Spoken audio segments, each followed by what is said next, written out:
Hi, my name's Iz Hesketh and I play Z Malone in Channel 4's Tiptoe. Some of the fans are like f***ing ruthless, not very kind people. Oh, I can imagine. He was like, what are your pronouns, by the way? And I just went, oh, I don't mind.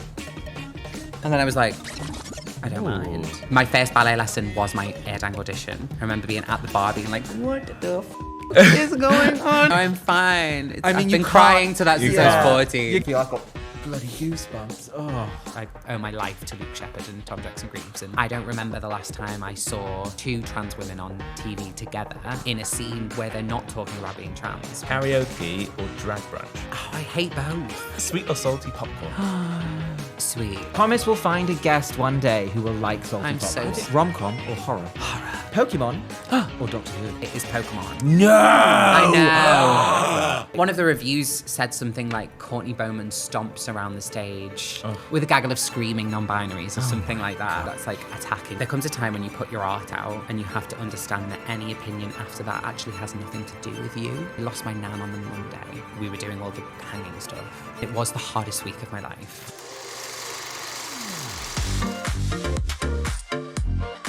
Hello, and welcome back to A Story Worth Telling with me, Alex, And me, Josh. where we celebrate and discuss LGBTQ+ representation in film and television. We speak to actors, directors, and queer creators across the industry about what scenes made them feel seen on screen. If you're joining this on YouTube, Spotify, or wherever you get your podcasts, don't forget to check out Patreon. We have a range of exclusive bonus episodes of our interviews with our guests, and we have a range of reactions as well. You can check out everything over there. There's fully unedited reactions. It's loads of fun, and it's a great place to be. So go check it out in the link below and show notes. And you could submit questions for our guests as well. Josh, how are you? Tired? You shouldn't. We just got back from Mallorca. It's one of those holidays where you need a holiday from the holiday. Yeah. And I needed to be alcohol-free this week, and I did not succeed. Okay.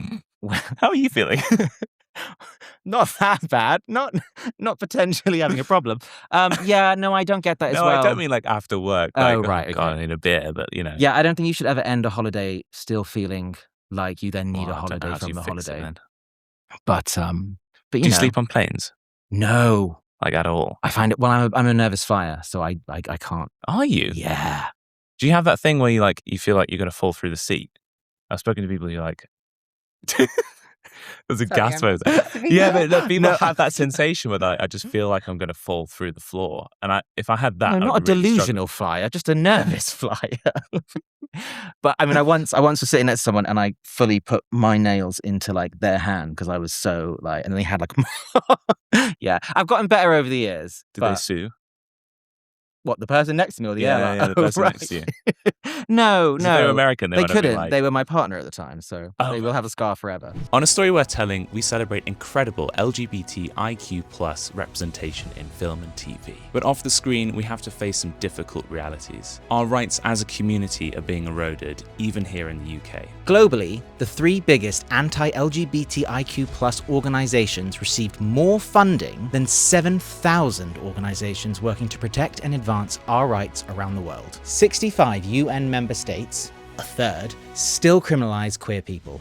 Outright International, our paid partner for this video, has been working tirelessly for nearly 40 years to document changes to our community's rights in over 100 countries. They provide evidence to the UN so that the facts cannot be denied. They also fund activists on the ground to overturn archaic laws. For example, since 2016, 6 Caribbean countries have struck down their colonial anti-gay laws, changing the lives of tens of thousands of queer people. Take a look at outrightinternational.org to see the amazing impact they're having around the world. And please consider donating to support them in helping our queer family wherever they are.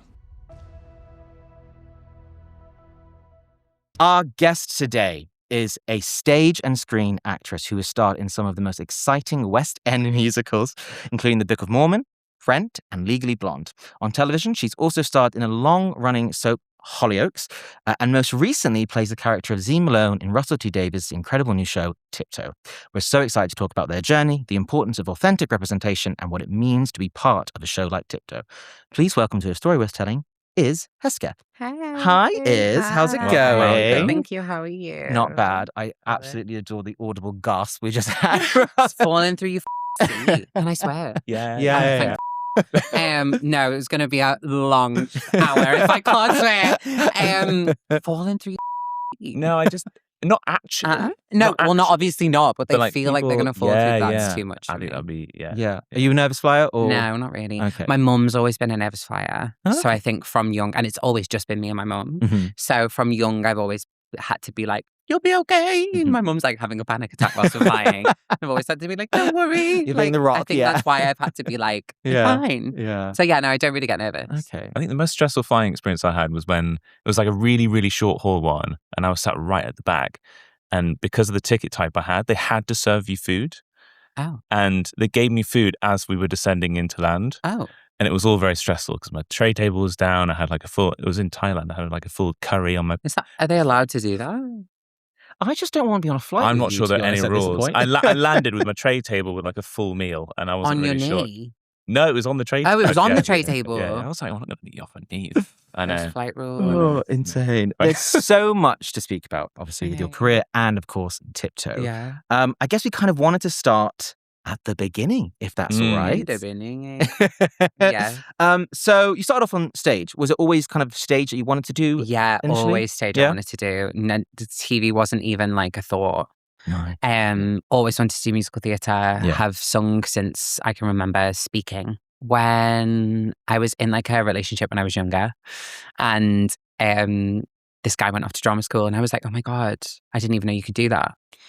So then naturally auditioned for drama school the year later and got, I don't know how, I'd never really danced before. I'd done like a little bit at the college I was at, and like obviously I'd been in musicals, so I'd done like a step jig, but I'd never like danced before. And I auditioned for Air Dang and I got a full dada. Oh, wow. And I was like I remember my first ballet lesson was my Air Dang audition. Yeah. I remember being at the bar being like, what the is going on? Like having to like, but also around. like, hey. Kind of feel close. Did you have the shoes?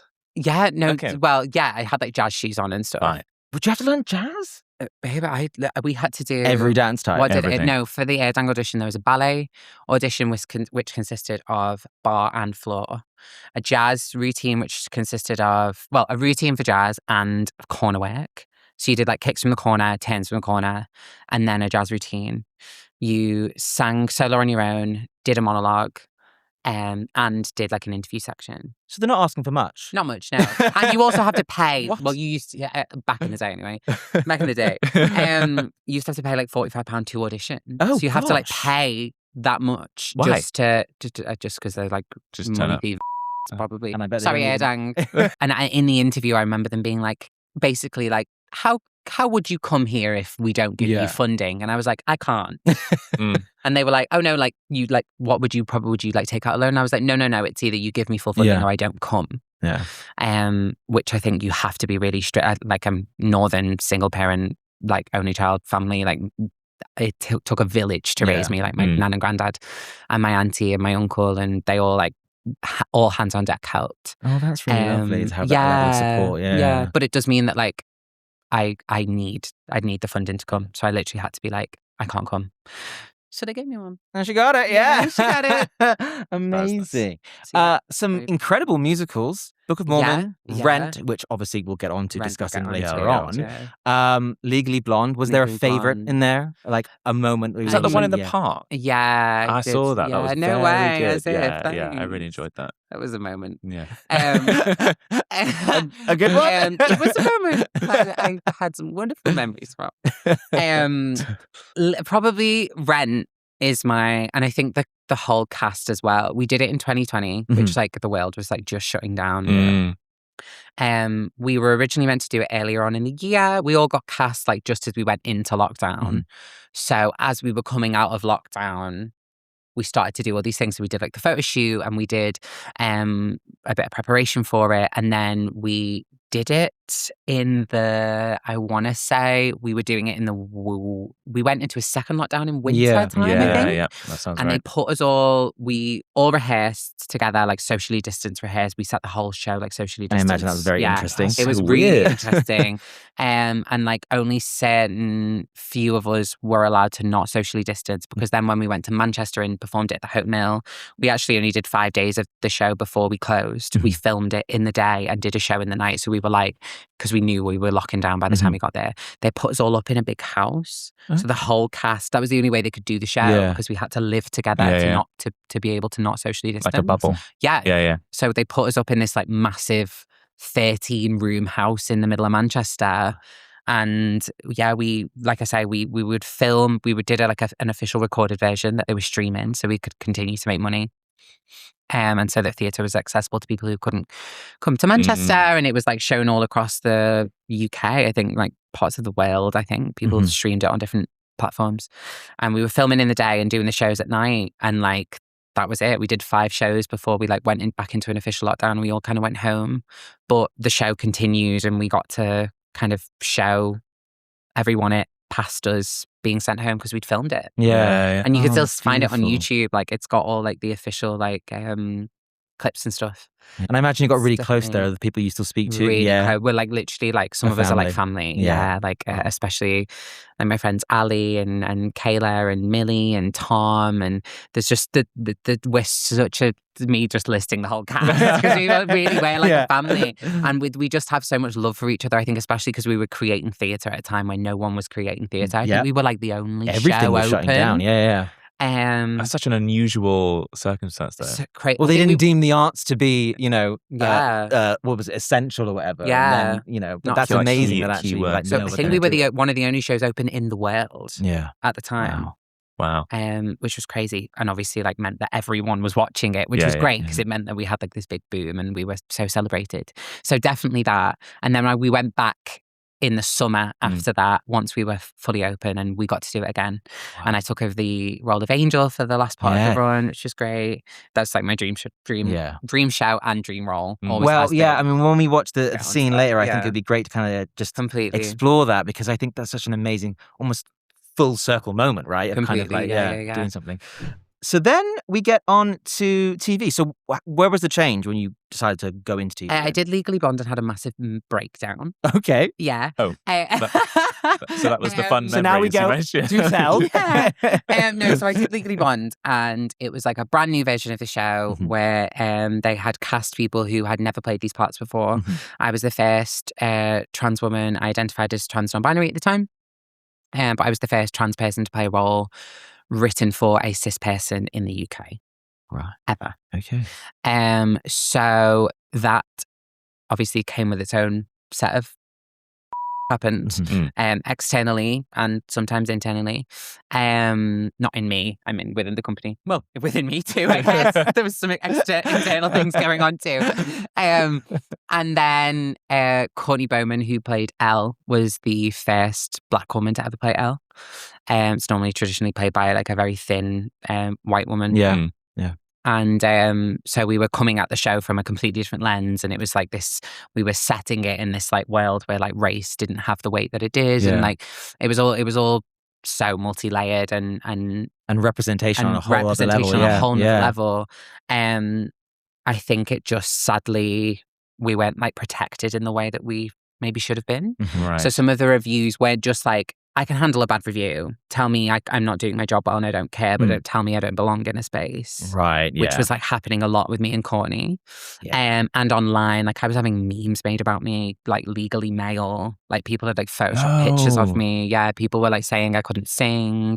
I was taking jobs off of like cis women. People were saying that I didn't deserve the job. I'd just been given it for like, it was like a whole thing.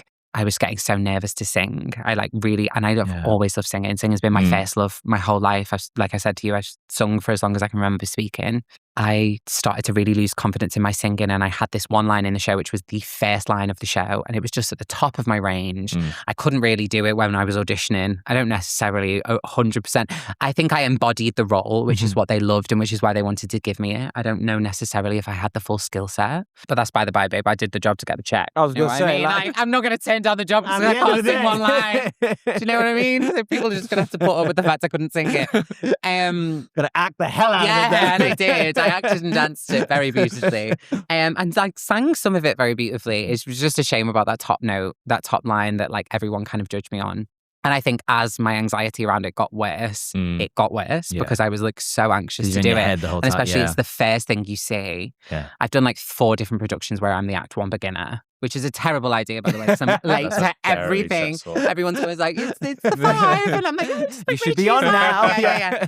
So yeah, we were in this version and we weren't very well protected. And I was like losing my confidence with stuff. And we did West End Live and I sounded terrible at West End Live because I was so anxious. And then I did something called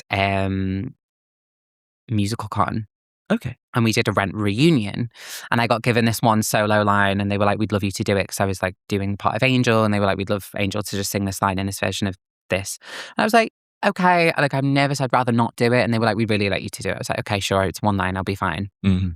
I sang it and myself, like absolute myself. There's just like thousands of like judgy teenagers, not to sound rude to the musical theatre crew, but like some of the fans are like ruthless, not very kind people. Oh, I can imagine. Not very specific about the lines and how. And it's like it's so like elitist at times as well. And so like and don't get me wrong, I have some wonderful people who are still fans of mine, who still support me through everything, who have always been beautiful, wonderful fans and have supported me and like think the sun shines out my arse even when I do a job. Like and like that. At that time meant, it still means so much to me, but like at the time it was like such a massive, exactly, well, and the people that feel represented by you and stuff. But I just did such a terrible job because I was like looking out at this sea of teenagers with their phones out, and I just cracked and was like, also put your damn phone away and just put your phone away and just enjoy it. Yeah, you don't have to film everything. It'll be somewhere. It'll go on TikTok. Do something. I say as we're doing things that people are probably watching this on a phone, but I'm like, but not the point. Yeah, different. If we're enjoying, especially like something that's meant to be like theatre, and I think I've always not loved being filmed. Which is funny considering what I do now. But I feel like theatre is like an in the moment thing. It is. And when people are like coming to shows and like slyly recording and stuff, it's just like anxiety. Yeah. So anyway, came off stage and rang my agent immediately, who was Neil at the time, Neil McNulty, who I still love with all my heart. He's like my dad at one point. I came off and I was like, I'm never doing this ever again. It doesn't make me happy anymore. It makes me like actively bad. It makes me feel sad and I'm like not enjoying it. So stopped doing musical theatre for a little bit. I did a job just after that called Head Over Heels with Tom Jackson Greaves, who was the choreographer of Rent. And he messaged me and was like, your whole life is Rent. And I love it. Rent for me, honestly, truly, I think is the catalyst for the rest of my life. Honestly. And I think a lot of us feel like that. Because Rent as well, Luke Shepherd, I know you're not going to watch this because you can't even reply to my text. Luke Shepherd was the director. And Luke asked me in my audition, he was like, what are your pronouns? And at the time I'd just done Book of Mormon and I was giving like he, him, musical theatre, brunette, twink. And I'd never been asked that question before. And I'd been doing drag for like 4 or 5 years. So like obviously was playing with gender and whatnot. And he was like, what are your pronouns, by the way? And I just went, oh, I don't mind. And then I was like, I don't mind. Do I mind? And then we went into lockdown. And I was now like, I have time to think about that. Yeah. Why did I say I don't mind? And then I had to like unpick that. Yeah. So it kind of started my transition. Wow. So yeah, Rent is like a big catalyst for me. Then I did a show called Renegade. Before I did the next musical I did, which I went back to, Tiptoed In. Whilst I was doing Legally, I told Neil, I was like, I'm never doing that ever again, blah, blah, blah, blah, blah. And I booked my first TV job, which was Renegade now with Disney Plus. And that was kind of where TV kind of started for me. I kind of started doing bits and bits. And I think it's such a shame that it kind of came on that way, that almost a shame of like a way of ending that, because I also think you're so right about this elitist culture of people who say they're theatre critics and they know better. They're actually just ignorant and they're talking about things. I think so. Without having an open mind. Like why can't you play a character 100%. who's completely different? 100%. You know, like one of the reviews said something like Courtney Bowman stomps around the stage with a gaggle of non-binaries. With a gaggle of screaming non-binaries or something like that. God. And like Courtney is a plus-size black woman. Yeah. And obviously I was like trans non-binary. That's how I identified at the time. And I remember us like, we were so lucky to have each other because like we were the ones really being berated for like not being the right casting. Yeah. I remember us being like, that's not just a bad review. That's like attacking. No, that's an attack. Yeah, shocking. Absolutely. Yeah. And that's also misconstruing, I think, the beauty of art and theatre with actually your own ignorance. Like the whole point is that you don't have to understand it. Exactly. You have to respect it. I mean, we've had our fair share of negative comments and they're so difficult not to... I mean, you can just say, oh, we won't see it, or you won't read the reviews or the critic, But it's easier said than done. Oh, it is. And like, I remember the first time, when we started this channel, I used to be in my head. I can't imagine how, you dealt with it. But honestly, one bad comment is just the thing you're thinking about the whole time. And actually, it comes to the point where you just have to choose to not. Yeah. You have to understand. A friend of mine, Jolie Richardson, who I did Renegade Nell with, sat me down one time, and like it was just after I'd done all the legally stuff and I was doing this TV and I was having big imposter syndrome. And she was like, there comes a time when you put your art out and you have to understand that any opinion after that actually has nothing to do with you, because your art is done when you put it out. Yeah.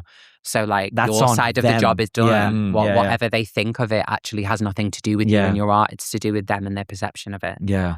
And that's hard to have to be like, this is not mine anymore. Yeah, because you almost take ownership of it, right? Because of course, because it's your art. Exactly. And so, But you don't have any control over what you someone don't. might So you interpret actually it as. have to just like kind of push the boat out to sea and go like, that's whatever's on that now has nothing to do with me and my job's done. Okay, Iz, wise words come through. Thank Jolie Richardson. We're taking these mottos. I love that. Renegade Nell, absolutely. You mentioned Renegade this. Nell, noted as the first person as well to play a non-binary character in a live-action Disney series. I was one of Disney's first live-action trans non-binary characters. Did you feel the weight of that at the time trans when you were? No, because it wasn't like a thing that was spoken about. It was just like, when I got the role, Sally Wainwright, the writer, was like, we're just going to change the pronouns to they and them. And it's not like, it wasn't like a heavy thing. It was just like a thing that a non-binary, trans non-binary person was in the room playing a part that was trans non-binary. And like, that was the end of it, which was quite cool. Because like, I feel like often at times, like it can become this big thing where it's like part of the story, but it's just like canonically that person was on the gender spectrum. We were like bending reality anyway, because it was like magic and fairies and it was just like, that's what that is. Tough shit. So was it changed once you were on board in the role? So originally the character's pronouns were he and him. And then I booked the role, and I think they were open to having someone on the gender spectrum play the role anyway. And I was in for another show at the time, which I didn't get, and then led on to me being in the finals for Nell. And they were just like, we're more than happy to change the pronouns. And I think it happened so late, even to the point where like one of the directors was like, obviously, like I know Valerian's pronouns are he, him. So like I'm checking, and I was like, oh no, they've been changed. And the director was like, oh no way, cool. And I was like, yeah. Like they've done it. And it wasn't something I had to ask for. They just did it. It just was. It just was. And also like I'd only just kind of gotten rid of the he and him and moved through that. I think there's something really interesting there, actually. Obviously you're very vocal about the fact that throughout your career you've also been navigating your own kind of gender identity. I've been transitioning basically my whole career. Right.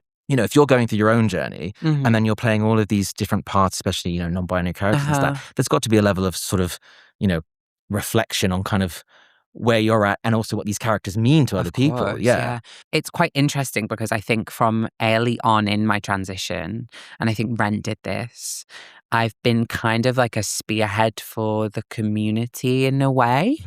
I think especially like obviously, especially once Legally happened and I was like the first trans person to be cast in a role originally written for a cis person in musical theatre ever in the UK. That was such a big moment. Yeah, it was such a big moment. Absolutely. So it's such like a like you say, breaking boundaries moment that like, whether I liked it or not, I was kind of that like representative for me and my And I imagine people. there's pressure there as well, almost. Massively so, which is why I think also it led to me having that massive breakdown because I was like trying to do my best. I once sat with this guy and just some like random, like really chill straight guy who smoked a lot. And we were in bed together one time and I was like talking about my transition and he just went, oh, well, yeah, like I guess that's why they called it a transition, not a switch. And I was like, because I was talking about like how long it takes and how it doesn't happen like overnight. That's quite. It's like prolific. I literally was like on his chest and I went, huh?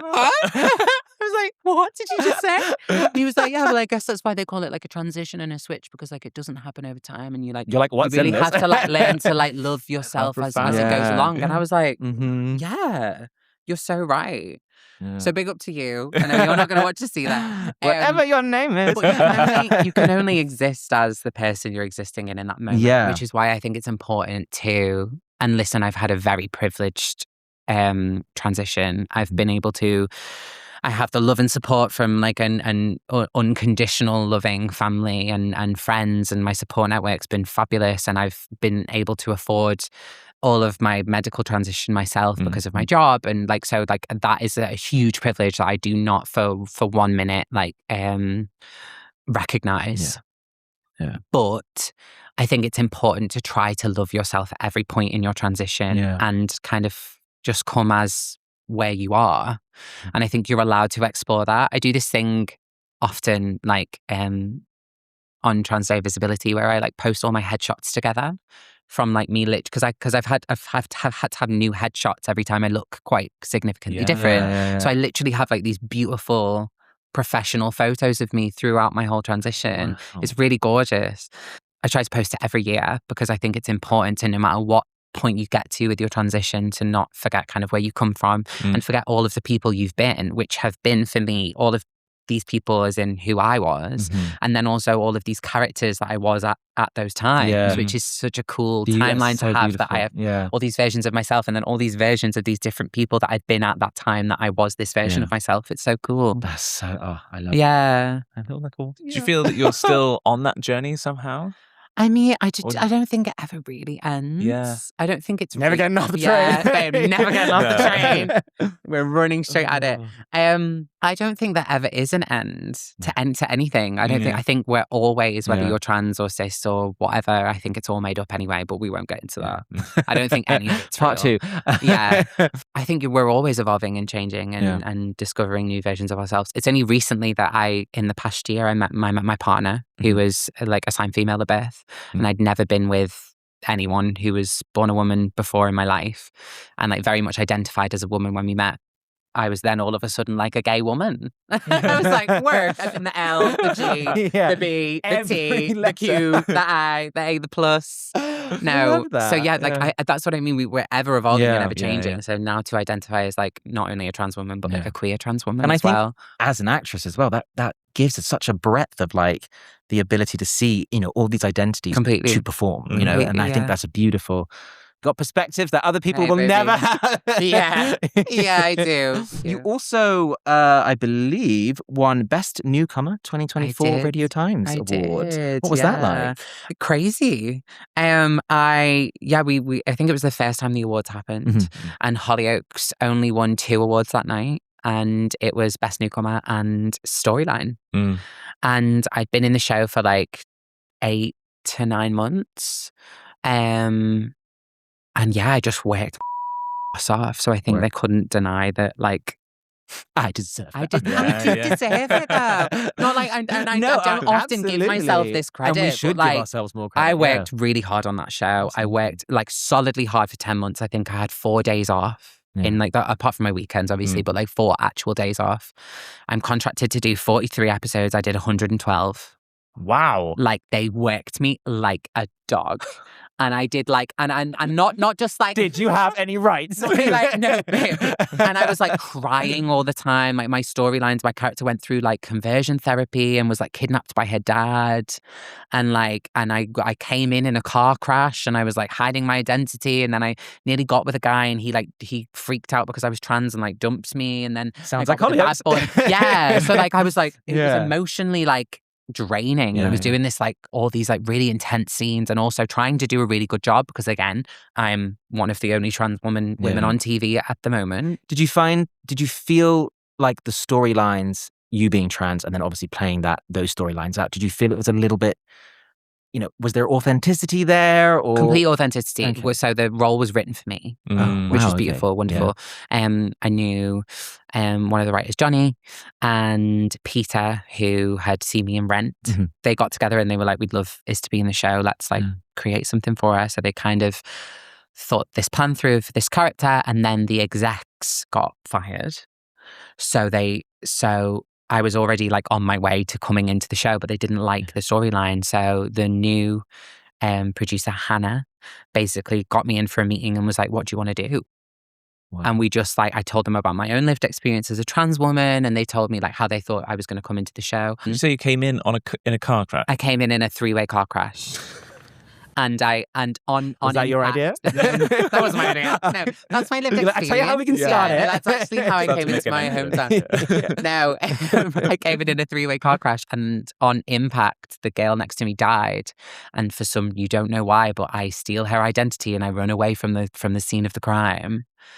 And and then I come into the village in like the week after or 2 weeks after, and I'm like, "Hi, my name's Key," and I've stolen this girl's identity, and you like don't know why until like much later on, and then you find out that it's because my dad's a conversion therapist, and I was like running away from him and trying to that was much further down the line, but again trying to do like the best job possible on this soap as like such a prevalent lead in the year that I was there. And doing these storylines that like a trans woman, I guess, has never like fully been the center of. Yeah. It was beautiful that they wanted to collaborate. Oh my God. And like, isn't that level of... Thank God that they didn't. They brought us Emma Franklin, who is a trans writer. They brought her in specifically to like write for my stories and like begin to write on the show. Because we always talk about like, if you want to bring true authenticity, you need kind of have people in the room, have writers in the room who have lived those experiences and write through it as well. Write through it as well. Okay, come through Hollyoaks. So big up Hollyoaks. Yeah. And the year I did, like, it gave me the money to like, I got FFS, so I got my surgery to make myself like feel more comfortable and more like myself. It's like furthered my transition. So yeah, it was a great job. I met one of the loves of my life, Lily Best, who plays my best friend in Tiptoe, who plays Beryl. She's literally like my sister. And they didn't know that when they cast us. That's so They just cast us as best friends without knowing we'd even worked together. We knew each other, and we're like sisters. So like, this is meant to be. Yeah. So yeah, I would do it 100 times again. It was hard work, but I did really earn. I earned best honor. Absolutely. I did. So yeah, it was a really fun night. I've smashed the award, but no. I smashed it before I got back to my room. I was showing my mum it on FaceTime, and I was like, "I won!" And she was like, "Is it smashed?" And I was like, "Yeah, the top corner's gone." And then I put it in my suit. It's just a piece of glass. Awards. Call it a birthmark. It's fine. Obviously, like the title is wonderful and lovely, but like, it is what it is, isn't it? I've got ADHD and it's made out of glass. I'm not gonna. Yeah. Also, you've got a unique one now, right? Yeah, She's got a massive crack in it. Like, It reminds me of this. There's a. I'm kind of into F1. I know, so this is a real tangent. Yeah. God, great. There's a podium where one of the winners kind of bashes a champagne bottle to open it. It's this thing. Yeah, fierce. And why am I doing all this? On the stage next to him is the winner's trophy, and it kind of topples off and just completely. Oh my God. It's like a vase. It just goes on the floor. No, if I haven't had it yet, I want a new one. Well, if I have it and then I break it, fine, that's on me. They get one every race. Oh yeah, okay. That's fine. Every race. It reminds me of Fleabag. Remember that scene from Fleabag? She picks Oh, up the, yeah. Oh, yeah. Anyway. Love Fleabag. Yeah. We obviously have to now talk about Tiptoe. I'd love to. Incredible show. We watched it on the channel, and I think everyone who watches it would probably kind of agree how sort of impactful it is, not just as a queer story, but as a queer story right now. Of course. Talk us through sort of the process, like how, you got involved with the show at the beginning and yeah. So I auditioned like everyone else. There is like a small group of trans girls who are like all friends and like all like similar casting. And we all saw each other at the finals like, hey, you're back again. It's like all my friends, like Fizz. But also like competition. Yeah. And like, what's gorgeous about that is though, like there's so few of us that I think all of us are just so happy to see each other succeed. Yeah. And it's really, truly like, from the bottom of our hearts, that little like community of us girlies who are like all kind of similar age and all trying to like really make it as actors. We're all just really trying to support each other and love each other, and like we're just happy when someone books something because it just means more representation, more opportunities for us, blah, blah, blah, blah, blah. I was in the finals for that, did that, saw a few of the girls, and then waited for ages to go back. So I sent my tape off, waited for ages to do the final, did that, and then booked it, sat around some of my like best friends and my partner, and there's this really cute video where I'm like, oh my God, and like everyone's like cheering around me. It's really cute. And then we started filming in the September, and we did like a read through in Manchester the week before we started filming. I walked in and like they set up all our things, and I could see Alan Cummings' name badge on the table, and I was like looking for mine. I spent ages. I was thinking, where the fuck is my name badge? And then I was like, oh my God, it's next to Alan. Right, okay, so they've sat me next to Alan. So I was literally sat next to Alan coming for the read through, like, oh my God, this is so fierce. And it was like the most devastating. Yeah. Like 3-4 hours, whatever just it went through was. the whole- reading. the whole we just thing. read episode 1, episode 2, Oh my episode 3. I think we had a break after gosh. episode 3, and then we did episode 4 and episode 5. Mm. And like everyone queer in the room after, well, queer or not, but like obviously majoritarily the queer people, Yeah. right? Or like the people of color, anyone who could relate to the kind of lived experience, was just it bits. Like I looked at my friend Shaquille, who I actually went to college with. Shaquille was first year and I was third year, and we both kind of like transitioned through those pivotal years after college. And I saw her from across the table, and we were both just in bits. And then they were like, "Right, thanks everyone, thank you for a lovely day." And everyone's like, "What? How are we supposed to just go home?" It's my life's pride. Yeah. It really is. Like glad I you say don't that, think 'cause I'll. it is I incredible. I know, Yeah. and I've never been so proud to be part of something, and so proud to be part of a community and a group of people that are just so wonderful. I think it's because our producer Phil and Nicola, they're such gorgeous people, and they champion like queer northern work. And then obviously Russell is so wonderful, and our director Peter and his whole team were just so gorgeous, and the cast were just all lovely. And Andy Pryor and his team did the most excellent job of casting these like some of the people who had to be horrible people as the most like beautiful, wonderful, gorgeous souls. Like all the football lads were lovely. Well, yeah, I know, and that's so wild to kind of hear that when you see that scene and you're like, so uncomfortable. Yeah. Charles, one of the football lads who like is the skinhead, is banging on the door after me. He's just like this really lovely guy, and he's just like from Manchester. He's like dead sweet. He's just so sound. When you were filming it, did you all kind of, I guess, realize that what you were creating was going to be I think, honestly, I think that's why it worked so well, because all of us cared so much about what we were making that I think it couldn't not be special. I think it was already set up to be special because it's Russell. Russell's writing is excellent. Everything Russell does is like all dust. Like, and what's the reception like that beyond. you've experienced so far? Like family, friends, people talking Just people about are it? beyond kind of like blown away, really, which is like feels amazing. I've had some incredible messages on Instagram. I like try not to go into my requests much, but like on occasion I've had people like had this one message from this woman who was like, before I watched the show, I used to like roll my eyes anytime someone mentioned the word pronouns. And she literally put in a quote in the message, quote, this show has stopped that dead in its tracks. And she was like, I really care now. Yeah. And I think I said it in all the press stuff at the time, and all of us said like the main job for the show was to push anyone who was like on the fence about caring about any of the issues the show touches just into the right side of things and just like caring about kind of like people and like how our rights are being taken away from us and how it's like doesn't just stop at trans people, right? It's just going to filter down until it's like, which is a message as well that I think we need to hear now more than ever. It's not going to stop at just me. Yeah. It's going to stop. It's coming for going to us all. continue Yeah. and it's going to keep going if we don't like stop it now. Yeah. I mean, there were some really difficult scenes in that show. Like when you were actually filming them, did you, I don't know, were there like breaks and things between the shots where you could just kind of... I mean, there's always breaks and stuff between the shots. Yeah. What's hard? So the week we filmed with all the bad hard scenes that you're talking about, am I allowed to say any spoilers? If you haven't watched it by now, where the hell have you been? Where the hell have you been? Pause the podcast. Go to Channel 4, watch it, come back. Although Josh All the is so stuff- funny because he hates a spoiler. I love a spoiler. Josh, No. I don't like a spoiler, but I get you. Okay, all the stuff that happens on the street, Yeah. which is like all the stuff with Alan. It's this first scene of show when he gets hung. Sorry if you like, do you know what I mean? That's so true. That's actually so true. It literally opens on that. That's where you Literally. at. So when all the hanging stuff that week, we Yeah. kind of like blocked out that week on the street to film all of that stuff. And I lost my nan on the Monday. Oh, God. Gosh. And my nan literally like brought me up with my mum and my granddad. Obviously, had my own things going on. And I could hear her voice in my head. I spoke to production and production were like, we obviously aren't expecting you to come into work. We would love for you to continue to finish filming because like as you've seen, my character kind of is the undoing to it all. Yeah. So it would have meant, you know what I mean? Inadvertent undo. Yeah, but like, not the villain. No, it's not her fault, but like it's kind of, you know what I mean? Yeah. She's the catalyst Yeah. for Yeah. that very last bit of like fire.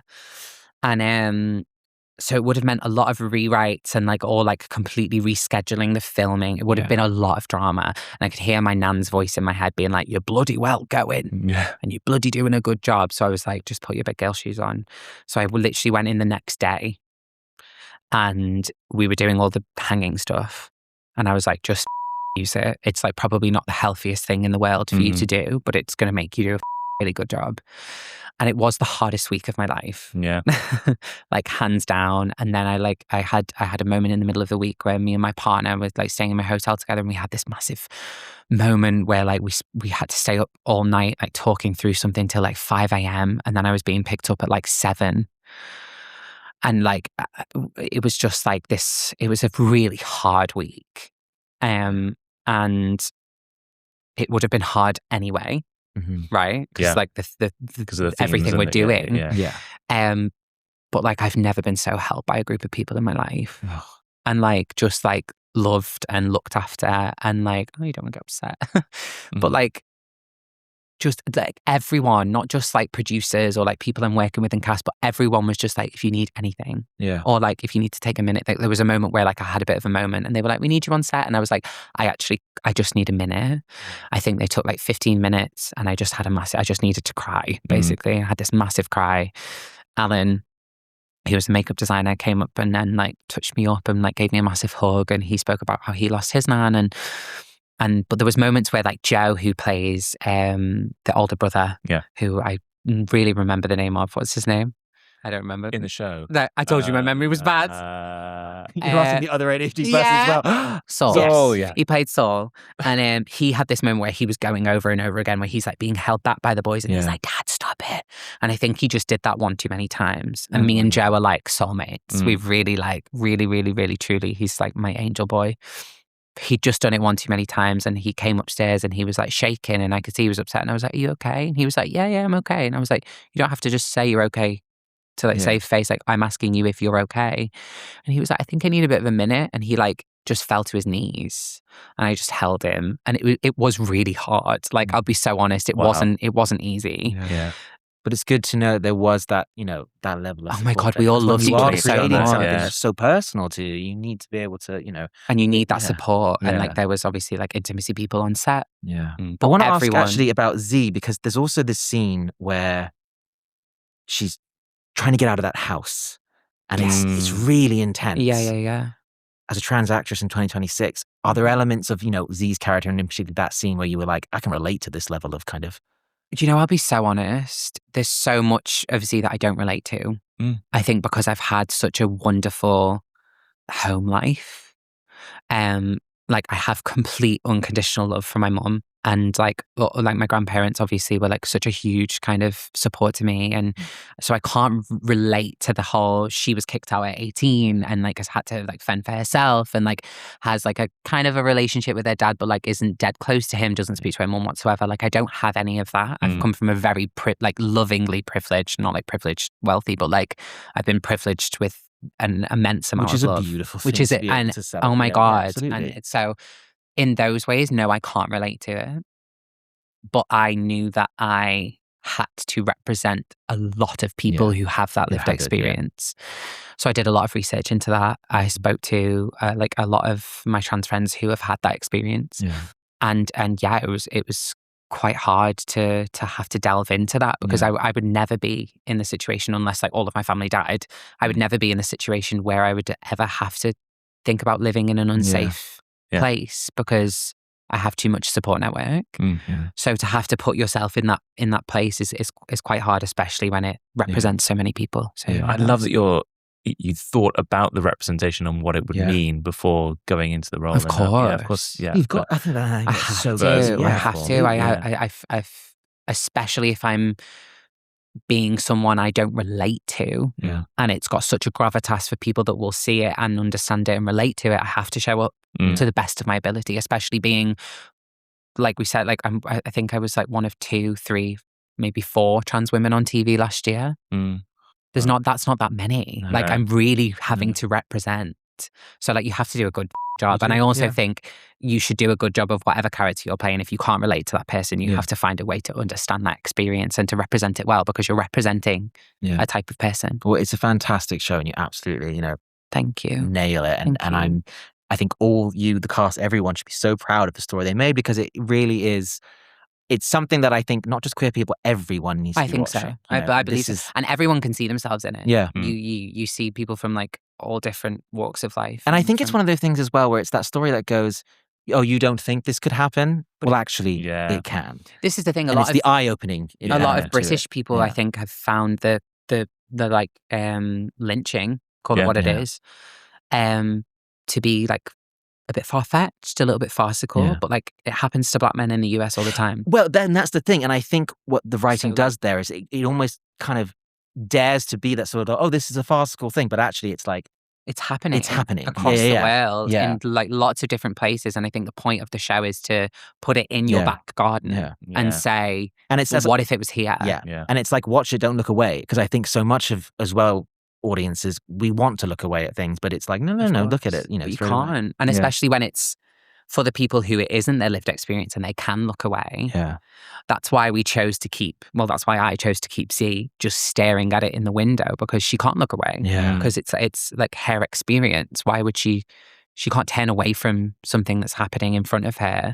Just like most of the community can't when things are happening to us. You can't choose to turn away from something that's happening to you. Only people that it's not affecting can choose to turn away from that. And I think that's what the show does a brilliant job of, is it forces you to not turn away from it for the first time. I just love Russell's writing. He does such a amazing. All the characters, you could argue, have flawed aspects to their and that is brilliant, because you just get there are no heroes and villains. Well, there are obviously, but but everyone is flawed, and also everyone has these beautiful, like likable inner children that, like, you see. Even Clive, like there's certain parts where he chooses to move and act with love. And it's the way in which it's starting the conversation, all the conversations that we need to be having. Because I've just, not enough representation does that. It shows you something and it goes, well, this is that. But actually it's like, no, let's talk about this. Let's actually, have a bit of a think about something. I hear you're a massive Doctor Who fan as well. Massive Doctor Who fan, yeah. Okay. Same Not girl. again. Oh my God. Well, I think that's great though, because if I got the chance to work with Russell as well. I know. I had to tell him at one point. I was like, I texted him on my last day, and I was like on the way back home, because I just got a taxi all the way home. I'm from like 40 minutes away from Manchester. And I was texting him, and I was like, I started to cry my eyes out, because I think I had like the TARDIS wardrobe, like all the figures on a shelf when I was younger, like wanted to be Rose Tyler Bad kind of tracks. Yeah. And like Council Estate Rat kind of buzz. I was like, this is literally me. And I told Russell, I was like growing up, he showed me all these heroes that like fought with their brains and their hearts and like cared about things that were like right and loved like people and beings and just cared about people living. And they didn't fight with their muscles, they fought with their brains and their hearts, like I say. And I was like, thank you for like, I guess, letting me become one of those heroes. And in my mind, that's what you should have said to him. It is. Like, it always. And I think people who like it but don't see that level don't see what we see in the subtext. They don't understand it. Yeah, they don't get it. Yeah. You should have said that when you met him. You met him at BFR. No, I met Russell. You melted. I've never seen. And I melted so hard, like but I just went. What did I say? I said, "Oh my God, you literally like it's the changed my life." Queer allegory. And he was like, it must have been a terrible life. And I don't know why, but I just went, yeah. Why did I say that? He's got such a funny sense of humor. And I was like, why did I say that? But yeah, he's fab. Yeah. I honestly adore him, and his mind is just so intricate and like amazing. And he was wonderful through the whole process. Before we did the read through, he texts me. He texts everyone and is like, hey Iz, it's Russell here. Just so excited to have you on the project. If you ever have any questions, like blah, blah, blah. And he's just like your gay uncle that you can just like text. Yeah. We now are moving on to the scene that stays. So we asked Iz to basically choose a scene that from a film, television show, whatever it was, that really made an impact on you. I am so happy to say this is our first musical. Yeah. It's incredible. Which is hilarious considering I quit. No, but this is the best bit because this is where it all comes back to Rent. Hey, listen, all roads point back to Rent. Yeah, I love that. Really so we're going to watch this segment, which is a number from Rent and then the reprise as well. I'll be your shelter just pay me back with 1,000 sweet kisses. I'll cover you with 1,000 sweet kisses. When your heart has expired. There was this skinhead that was harassing her. She just walked right up to him and said, "I'm more of a man than you'll ever be. I'm more of a woman than you'll ever get." Probably never spoken to a drag queen before in their lives. And she. You always said how lucky you were that we were all friends. But it was us, baby, who were the lucky ones. I'll be your shelter, lover. At least you are my love. Yeah, that's always me up. And now we have to ask, Yeah. Why did bring you us that choose- full circle? Why did I moment? choose why that? did you choose that? I chose to do both because I think in direct contrast to each other, they bring up really wonderful things to talk about. The first one, I'll Cover You, which is the main version of the song. Like I said, I've never seen someone be on the like trans feminine spectrum, I guess. I see Angel as a trans woman, and I always have done. It's up for debate whether you think she is or where you think she lays. I think she's a trans woman who like hasn't yet started to medically or physically transition. And I think quickly in there is something, I think the film also does kind of, at least hint at that in part when you see him go, correct the pronouns. That moment. Yeah, well, like exactly. marks And like it that. also like Yeah, makes yeah. a more like nuanced conversation about them, blah, blah, Yeah. blah. So, first time I'd seen someone trans feminine be like loved out loud in anything, in any sort of queer media. And I think that obviously rang very deeply true for me. I told my mum I was a girl when I was like 3. So like, it's a long time coming. Do you remember the first time you would have maybe seen this? Yeah, I was like 13, 14, I think. And my friends, Beth and Haley, who were like, we were like a little 3 at the time, like silly little dirty emos who like love musical theatre. It wasn't an emo at that Literally. I wasn't either. Oh, well, you missed out. You missed out.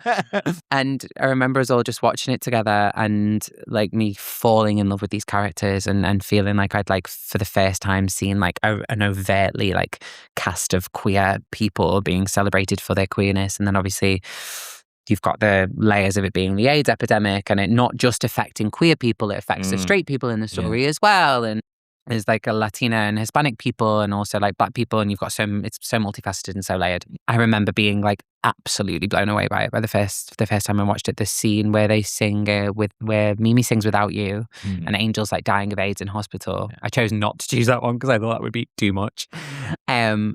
It's just so beautiful. And it's just like this like heartbreaking moment in the show where you're like seeing someone who's she's the glue of the friendship group.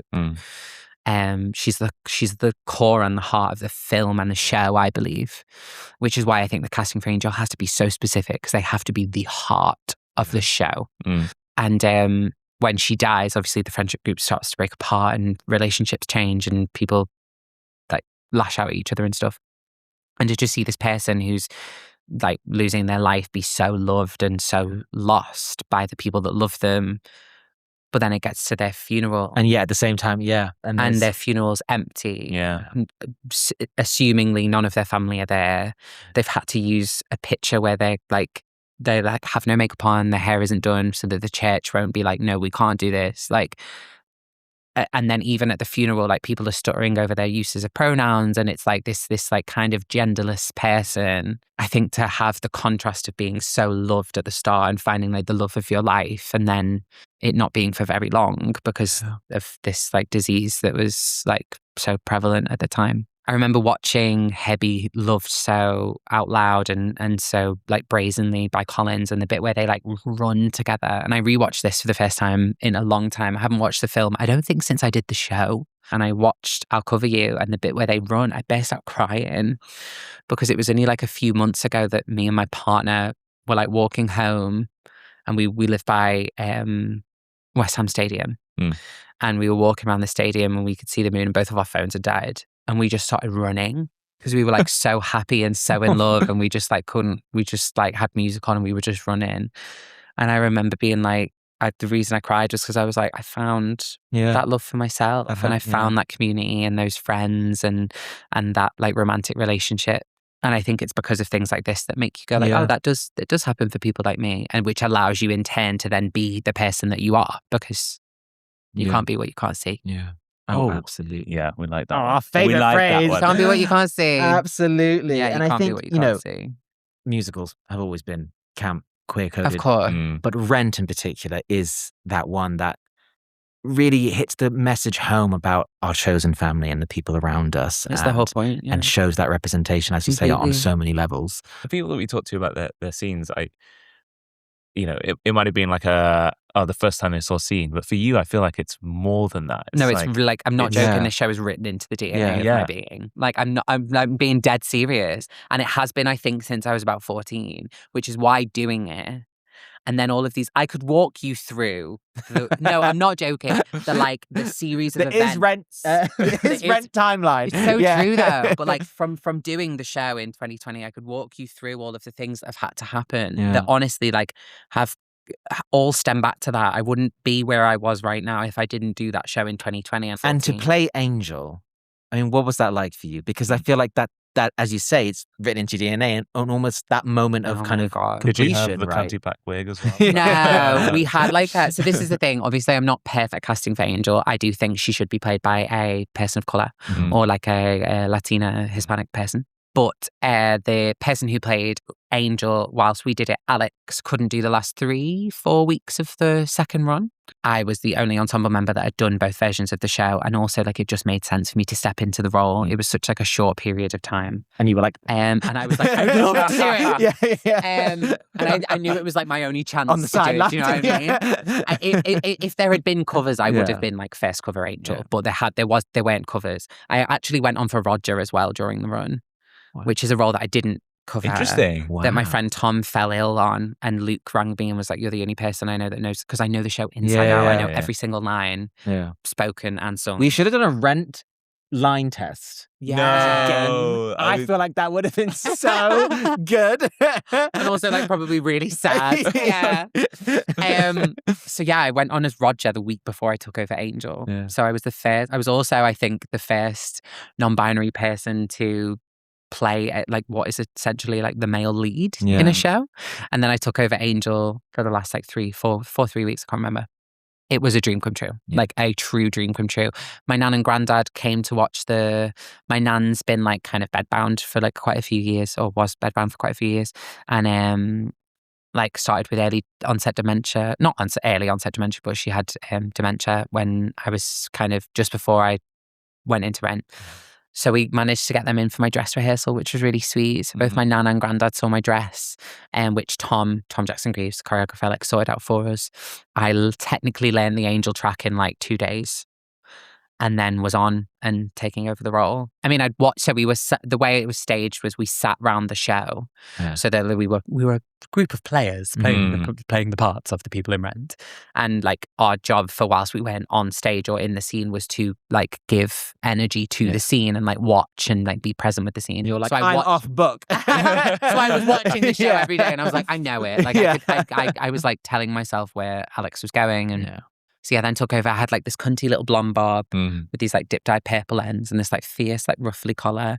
It was so cool. And it was like a role that I got to like sing, dance and act in. And I've always been an actor first. Acting has been like my one true love. I love to tell stories, which is such a gay like, sorry, I keep using the word gay like we used to in the 2000s, but I kind of want to bring that back. Reclaim it. Yeah. In like a really like soft kind of like way.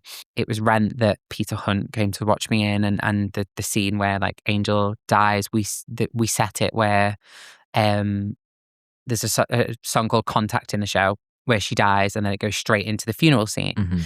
And we set the funeral scene where I was sat on top of the coffin. So the people were like stood next to me, like reading, you know, the bit where she goes, more original than any of us. One of my best friends, Millie, was stood next to me, and then it was like I was the ghost of Angel. Wow. And like halfway through the song, like she chooses to leave because she's like, this isn't my moment anymore. This is for you guys to like grieve me. So she chooses to, obviously no one knows that, but like the audience see that. It was such a heavy, there was one show that I like couldn't stop crying. I lost a friend of mine, Aaron, Aaron Huff, after college, sadly, he passed away. And we never got to have a funeral for him because of different complications to do with his death. And like one by one, we all had like little breakdowns through the show. Like it was all like everyone had their like Rent moment where they had like a day of crying. And I'd gotten past mine, and I was like in the second run of the show, and I was like, great, I've like not had my day to cry yet. And there was just one day it caught me off guard that I realized I was in a funeral scene. And I just couldn't stop crying. And that the worst part of that is that I had to come off stage and get straight back into drag. She's in drag to be the ghost that tells Mimi not to come with her at the end of the show. Spoiler. But I just couldn't stop crying. So I think I went on with like lashes and a lip done because I just couldn't stop. It was method. It's fine. But it was like a gorgeous, like therapeutic kind of like way to come to terms with a lot of my grief. And do you think the musical hits a lot harder than like the film version? In like, do you have a different preference? ways. You don't, it's not so, the angel dying of AIDS isn't so graphic in the show. You don't like see her dying without you. Well, I guess you do depending on how you set it, but we did this like beautiful kind of like turntables of like the years, and without you about like how I'll miss you, and without you the grass grows, the trees bloom, everything's continuing. But I don't have you in my life. That's what the song is about. So we did like this turntable. The stage didn't turn, but we kind of moved around Mimi as like the years pass by and the seasons go. And but in the film, you like seeing Angel deteriorate, which is heartbreaking. So that hits heavier in different ways with that. But then also like in the stage version, you can do whatever you want. So like we set Angel sat in her own funeral. And like you see her reactions to what people are saying about you, which we never get to see. You don't get to see anyone be at their own funeral. I think there's something quite nice. You know, we talk a lot about film and television and that kind of media. And you're right. You watch something, you can be impacted by it. But then for you to then also have your own kind of intimate relationship with the music. Oh my God, right? Is like another level of kind of experiencing that representation. Which is why I truly believe it's like written into my DNA. I know that sounds so like stupid, but like I think because I've been such a fan of it since I was like 14, and then to do it, not only do it, but to do two versions of it. One which was like shown to like nearly the entire world if you wanted to see it badly enough, when no one else was making theatre. So it was like really special for that reason. It like started me on my gender journey. I then got to play like my dream role, and then like further express myself and my gender through that. I not only like got to play that role, but I got to do all of the things that character does on stage, which is like be the heart of a friendship group, like be loved by someone. Like it taught me so much of like who I am, which is why I really do believe it's built into me. And it was honestly the catalyst for every single bit of success I've had since. It's like I owe my life to Luke Shepherd and Tom Jackson-Greaves and Pearson's, because I need a catalyst like that. Jesus, not to come back to Doctor Who. My gosh, Iz, you're just like you know that episode where she's got the thing on her back and it's like turn right. Oh right, yeah. Like, if you hadn't had that moment, where would you have been now? I love that. Yeah. Well, because if I'd never messaged James and been like, when's my audition? They would have just cast someone else. So if you have a feeling that you should do something, just fucking do it. Just email someone or get something done yourself. I think that's the northern woman in me being like, gotta get done yourself. Yeah, amazing. Which part of the north are you from? Which part of the north? Northwest. So I'm from technically a Lancashire lass, even though my accent's a little bit Scouse. Northeast. Oh, you're northeast. Are you northeast? No way, whereabouts? Yeah, up near Darlington. Oh yeah, Newcastle. No way. Nice. Kind of, You've lost you the sound accent. no accent. I still Grass and Bath and all that. Grass and Bath. Yeah. They're the important ones. We always ask any guest that comes on, and some people say that they do see things or maybe not. Has there ever been a point, either in your career or what you've seen, in films and that, where it's kind of the opposite, the kind of representation where you're like, we need less of that, or you watch something about, with trans characters that you were like, actually, this is not authentic. Do you ever experience any of that? I don't want to see less of it, but I think I want to see more of something else alongside it. Is that okay? Okay, yeah. So I have this joke in and amongst my friends that I played the sad a lot. I could say that. Sorry, it's my slur. It's okay. I could say the slur. Yeah, you own that for the people at home. And I think it's an experience, and it's an important, integral part of the trans story that I think should be shown for people to love and understand us and relate to us, and well, not necessarily relate to us, but like kind of have that sympathy for how hard life can be as a trans person if you don't have certain privileges or if you don't have the love and the connections, blah, blah, blah. It's also very important to show us being happy, normal, regular people joy, having wonderful lives, because we are such like wonderful, joyous trans people. I don't know if you've ever been to Trans Pride. Yes. Yeah. Okay. Did you go this year? I didn't go. We were in Spain this year, but the year before. Yeah. It's just such a gorgeous, Incredible. like wonderful, incredible, joyous day. Yeah. And you look around and there's like no sadness. Obviously, people are like furious and fighting for their rights and like. Well, like, it's an angry. OG pride, right? It's an OG. It's a pride that is there for a reason, for a still cause, very it's a much fight, it's a protest. protest. Yeah. Which all pride should be. Yeah. But like I think Trans Pride really has that at Absolutely. its centre. But like it's so joyous and so wonderful. Yeah. So like we still need the sad storylines. We also need the like the happy ones and the beautiful ones and the ones where we're just someone's mate who like works down the pub and like. You say you play that a lot. When you get a script and you see that though, are you a bit like, oh, sake, I don't want to have to do this again, or not sake. Tiptoe was a different story because there were so many joyous moments as well, and there were so many experiences like that. We were saying, I don't remember the last time I saw two trans women on TV together in a scene where they're not talking about being trans, which was like a lot of what me and Shaquille did together. Like, so obviously some of it was like inherently, but there were scenes where we were like just having a laugh in the bar and there just happened to be two trans women there. Like that's mega. And like the scene where Z chooses her name Flo and like they're just at the party and they're just having fun. Like there are these like pockets of joy that like balance out obviously like all the trauma and the hardships that she goes through. And even the bit where she's like breaking into a house and she's petrified and she's like fighting them with the bat. It's like muffled by the comedy at the end of it where the gun comes in and they like run away and she out the car window. Do you know what I mean? So like as long as you've got both of those things, I did a lot of crying on Hollyoak. And I think especially in things where you're going to ask trans people to like dig up all of that, we need to be balancing that with something else. Absolutely. So yeah, just write us as like happy, lovely people for once. So just having a ball. You just triggered me because I remember the ending of it, Tiptoe, when it mentions. Oh yeah. Oh, it fast forwards in life. Not choosing. She doesn't choose. Yeah, and she chooses the name Sarah because she can't. Becomes a teacher. Yeah. I think that is what audiences are demanding though now. It's just authentic stories, but it's not about their queerness or their identity. Like you said, having a conversation with someone. Being completely. And I think that's how we slowly will get to have more and more kind of representation when we start to see representation that isn't necessarily intrinsically about someone's experience. They just happen to be someone from a lived experience living life. Yeah. Because I often say, and then me and lots of other trans girls say it too, trans people in general, that being trans is like one of the least interesting things about me. Like I'm so many more things after I'm a trans woman. Like it's my lived experience. It's just one part of my identity. I'm also like, I love dogs, like, and I do you know what I mean? I love foraging, and you wouldn't know that I sew. Foraging? I love foraging, like mushrooms and things. All different kinds of things, whatever's in season. I like to like look around and just like see if I can find things on walks. I don't like necessarily go looking, but like if I see a plant that I recognize, I'll pick it and. It'd be great on like a desert island situation.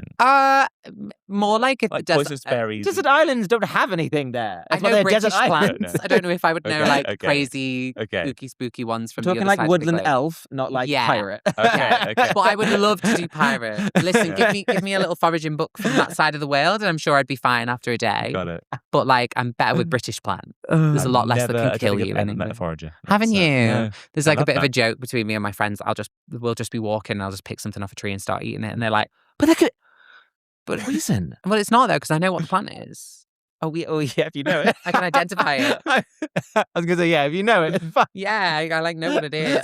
Like I'm there like, I don't fucking know what it is. Magnolia season. Do you know you can eat magnolias? No. So magnolias taste like the magnolia flowers. They're like pink and white, and they've got like, their bulbs are shaped like this, and then they open up. And they're a bit like lilies. They look like kind lilies. of, but in a tree. Yeah, okay. In my head, foragers though are just like magic mushroom people. Oh. There we go. I'm not saying anything on that. But yeah, I will walk past a magnolia tree and just start crunching on a magnolia because they taste like ginger. Oh. Yeah, they're like slightly floral and like sweet and The like actual flowers? gingery. Yeah. They taste the petals taste like spicy ginger, not as spicy as ginger, but they taste like a kind of floral gingery taste. They're really nice. Okay, You so can make like a syrup out of them, or like I made like ginger stuffed cookies with them once, but they weren't obviously ginger. It was like magnolia. Yeah. so lots of if different Lost in the recipes. Wild, Come to me. come to I'm your us girl. for survival. Check the news in 6 months. Yeah. Alex Perry. wasn't a magnolia.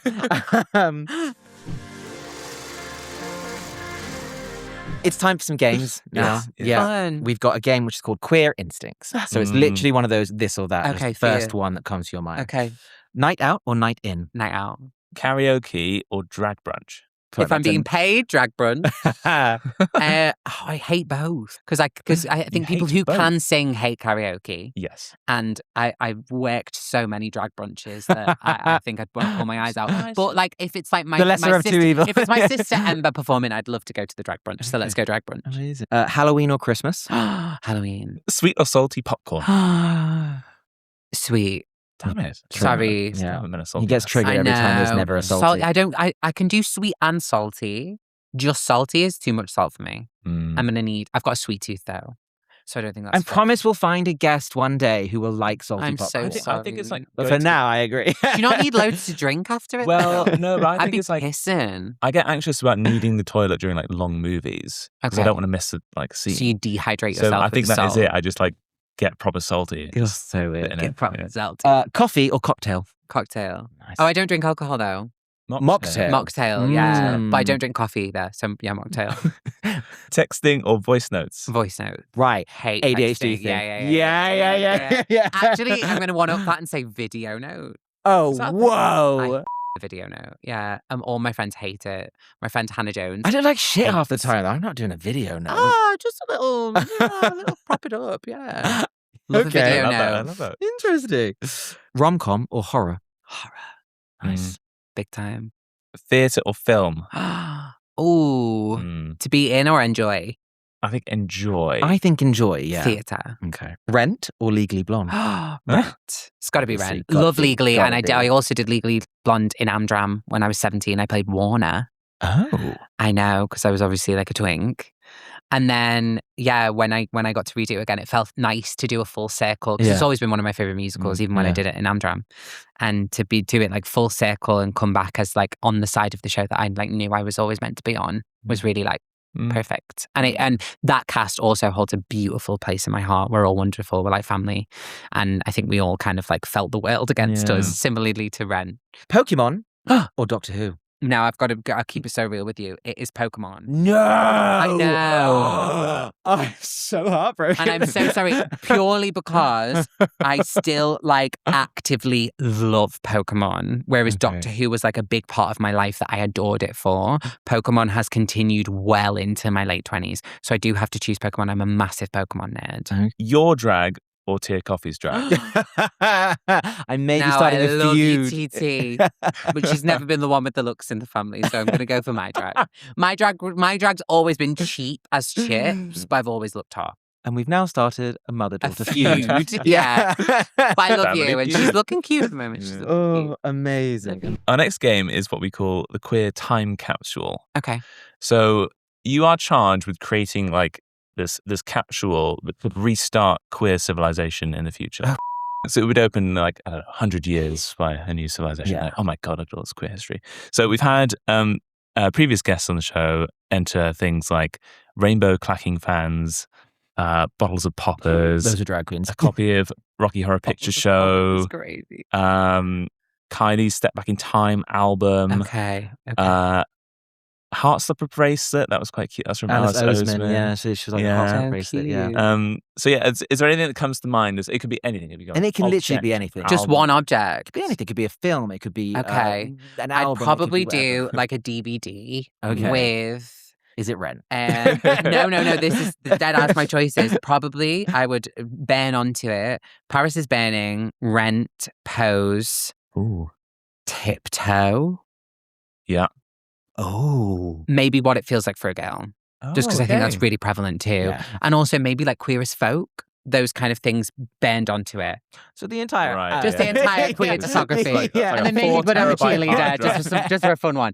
I'd You burn had to some, choose one, though. I'd burn, okay, just one of If those. you had to choose one of I'm them. gonna have to say Tiptoe, aren't I? Yeah, I you am. are. I think I you are. actually am. But you know what? If I was like, I want people in 50 to 100 years' time who may have forgotten, the importance of queer stuff, I actually do back that myself. I absolutely would I be know. making them watch I Tiptoe. think so too. Because the day you forget the importance, and this is the whole point about why I say trans pride is still a protest, why we still put this content out there, the day you forget is the day that we will So suffer, true. right? And we So have to true. remember always. Completely. So yeah, sure, I'd burn a copy Tiptoe. of Tiptoe into it. Yeah. I'd probably put a copy of Mariah Carey Butterfly in there. Okay. She's like, no, I'm a lamb. Oh. Yeah, I'm a lamb. She's like the reason the girls are singing the way they are now. Ariana Grande does not, and Ariana Grande is like is still up there, but she doesn't exist without Mariah Carey. I'd also maybe put like a carabiner in there for the lesbians. A carabiner. Carabiner, yeah. So they're like It's like a symbol for the lesbian community because a lot of lesbians have them on their like jeans and stuff to like keep their keys on, and you know what a carabiner is, It's like right? No, I don't. That's Like what a I mean. clip I'm dumb that as...